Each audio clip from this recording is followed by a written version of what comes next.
मित्रांनो, अमरावती शहरातील गुन्हेगारीवर अंकुश ठेवण्यासाठी गुन्हे शाखेने आणखी एक महत्त्वाची कार्यवाही केली आहे। वडगाव पोलीस ठाण्याच्या अगदी मागील भागात कामुंजा रोडवरील वरवाडा परिसरातील निर्जन वस्तीतील घरात अनेक वर्षापासून सुरू असलेल्या कुंटणखण्यावर शनिवारी दिनांक 6 डिसेंबर रोजी दुपारी धाड टाकण्यात आली।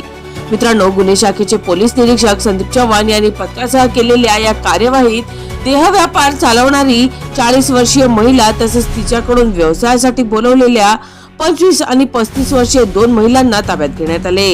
कार्यवाहीपूर्वी पोलिसांनी डमी ग्राहक त्या घरात पाठवला होता। त्यानंतर धाड टाकत संपूर्ण प्रकरण उघडकीस आले। मित्रांनो, या कार्यवाहीनंतर अनेक प्रश्नचिन्ह उपस्थित झाले आहे।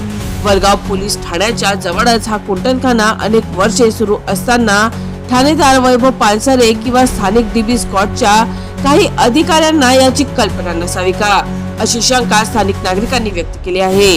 विशेष म्हणजे कामुंजा रोड परिसरात पेडी नदीतून अवैध वाळू वाहतूकही नियमितपणे होत असल्याने या भागात पोलिसांचा वावर कायम असतो।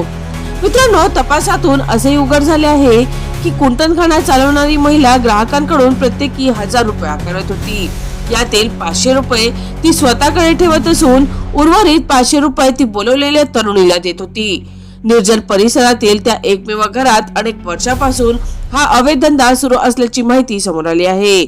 मित्रांनो, दरम्यान दुसऱ्या एका कार्यवाहीत क्राईम ब्रांचच्या टीमने नागपूर महामार्गावरील hotel rich garden and bar restaurant येथील खोलीवरही धाड टाकून कुंटणखाना चालवणारे हॉटेल मालक राज सुनील साहू वय वर्ष 35 राहणार मसानगंज, एक दलाल आणि एका परप्रांतीय महिलेला ताब्यात घेतले आहे।